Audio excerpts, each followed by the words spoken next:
Are you out there hunting for cast iron and you want American-made vintage cast iron?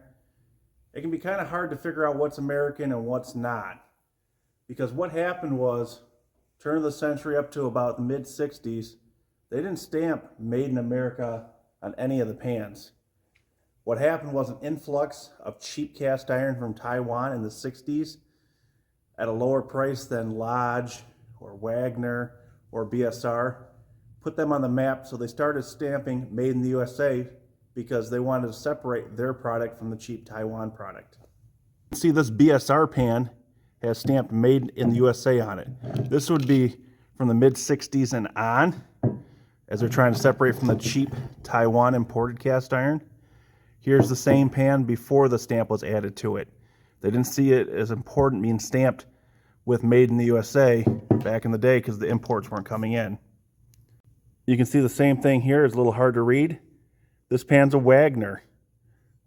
The Sydney O, no Made in America made on it. Here's an unmarked version that says Made in the USA. This would take place after the mid-60s.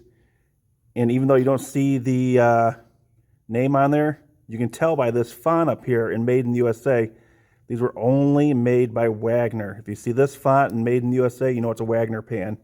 They made unmarked pans so stores like Sears or other places could sell them as their house brand.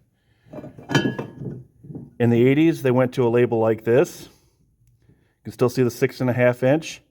Made in the USA. This is when it was a subcategory company of General Housewares Corporation. And then you can see the final line of Wagner, mid-90s. And if you notice that, right at the bottom, made in China. This is when they sold out and licensed them out to be made in China. So if you're out there searching for cast iron, make sure you're looking for the pans that say Made in America and the ones that look like them. If they say Taiwan or China, they're not very desirable on the collectible end. Still great users, still lower prices than the American ones. But if you want vintage American, make sure you look out. And if you see the unmarked pans that have the odd 5/8 measurement on them, those are BSR pans from Birmingham, Alabama, a subcategory company of Atlanta Stove and Range. The other unmarked one I showed you, that's a Wagner one. Happy hunting out there, guys. And now you know, from Wally's Malls.